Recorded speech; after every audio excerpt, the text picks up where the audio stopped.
Dr. Solana stressed that unlike some who have recently doubted the value of the enduring U.S.-European alliance or questioned the existence of the common values and interests, Senator Hagel admits publicly that the transatlantic alliance is irreplaceable.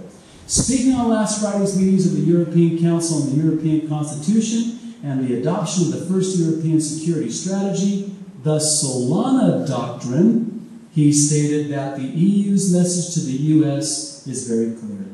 We want to be partners with the United States, and we are determined to attack the root causes of the ills befalling the world of today. In his remarks, Senator Chuck Hagel stated that the EU's strength and determination to advance a common foreign and security policy, which has frightened some American policymakers in the last few years, is a positive development for both Europe and the U.S., making up the most important alliance in the history of mankind. These great threats that we face today will not be met by, achieved by, nor won by one nation. Let me add, they will be achieved by a one-world government and a one-world religion and a one-world economy. And interesting to note, parenthetically, Senator Chuck Hagel from Nebraska has presidential hopes for 2008. And interesting, his chummy relationship being the recipient of this award from the European Institute vis-a-vis none other than Javier Solana, and his demand to have this administration appoint a man of global stature, namely Javier Solana, who has been given basically an open check by the European Union, particularly the military division of called the Western European Union, a 10-nation alliance. He has been really deputized to broker a peace agreement in the Middle East. Now more than ever, it is needed for what would be deemed by anyone as obvious reasons. There's a prophecy in the Psalms. It's found in the 83rd Psalm. It's really a prayer/prophecy for Israel. Just the first 5 verses of this prayer and this prophecy say, O God, do not keep silent, be not quiet. O God, be not still. See how your enemies are astir, how your foes rear their heads. With cunning they conspire against your people. They plot against those you cherish. Come, they say, watch this, let us destroy them as a nation, that the name of Israel be remembered no more. With one mind they plot together, and they form an alliance against you. Isn't it interesting? This Mahmoud Ahmadinejad, the president of Iran, would say, quote, in this Newsmax headline from just a couple of days ago, elimination of Zionist regime is the cure. The article says, quote, but it was Ahmadinejad, his hardline views on Israel, reinvigorated by public backing from Iran's supreme cleric leader, who animated the emergency meeting as it strove to get the Muslim world's voice heard above the diplomatic din. Although the main cure to the situation is the elimination of the Zionist regime, in this stage an immediate ceasefire should be implemented. Ahmadinejad, who previously has said Israel should be wiped off the map, Psalm 83 told the closed-door meeting. Israel should be wiped off the map and not be a nation anymore. This church is exactly as the prophets of old foretold it would happen, and it is happening right before our very eyes. 2 questions. Are we watching? And are we ready? Are you ready here this morning? Are you watching here this morning? Are you watching these things be fulfilled? And are you readying yourself because these things are being fulfilled?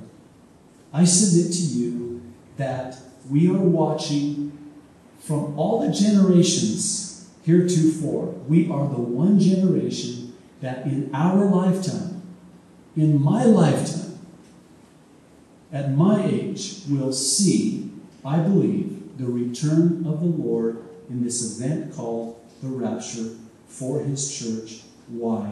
Because if Israel is God's prophecy clock, it's not only the 11th hour, it is 11:59 and counting. And the Lord can come for his church at any time in the event we call the rapture. And that's really what Matthew 25 is about. It is about the rapture of the church and being ready. I find it interesting that all 10 of these virgins were brides. All 10 of them had lamps, but only 5 of them had the Holy Spirit, sealing them for their redemption and readying them for the rapture and for the bridegroom to come. Interesting that all 10 of them were sleeping. I find that interesting. I think that is indicative of where we are corporately, collectively, as a church in this day and age that we live today. I think it's a little bit of a sad commentary that CNN is teaching more Bible prophecy than some churches. I mean, call me silly, but that is silly to me. That I can turn on CNN and I can hear good, solid Bible teaching about the last days and the rapture of the church, but I can walk into a church down the street and never hear Bible prophecy being taught. And I would just say, shame on us. Shame on us. That's what I love about teaching the Bible as a pastor-teacher, from book to book, chapter to chapter, and verse to verse, because you have to teach chapter 24 in Matthew, and you have to teach chapter 25 in Matthew, even though it may not be popular. I think that some people unnecessarily stay away from Bible prophecy because they think that it's, quote, too divisive or too controversial. Listen, I've been studying and teaching Bible prophecy for the last 11 years, and I have to tell you that I think this is it. I believe this is it. I could be wrong. I don't think I'm wrong. I really believe that this is the time known as the end, and the rapture of the church of Jesus Christ is going to happen sooner than any of us could possibly even imagine or expect, because he's going to come at an hour that we do not expect him to come.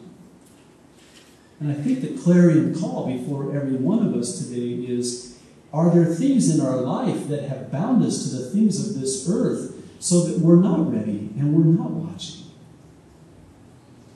Have we been so busy by the cares and the affairs of this life so as to numb us and even lullaby us to a spiritual slumber like the brides in the parable, so that we're not ready, so his coming does catch us off guard? Well, I want to talk and sort of round the corner here about the rapture, not just that the rapture takes place before the 7-year tribulation, but why it takes place before the 7-year tribulation. See, I think it's not only important to know what we believe, but it's important to know why we believe what we believe. And I think this doctrine of the imminent return, this imminence doctrine, is huge, especially now. I believe that it is important that we not only teach about the rapture, but we teach why it is that the rapture not only happens before the 7-year tribulation, but why it has to. I think that teachers and believers who do not believe in a rapture before the 7-year tribulation do err greatly. And sadly, I'm sad to say that the proponents of those who teach anything but a pre-tribulation rapture are teaching a false deception that I believe has significant and unthinkable ramifications on the life of a believer, because, see, if you place the rapture of the church anywhere but before the 7-year tribulation, you delay my Jesus' coming.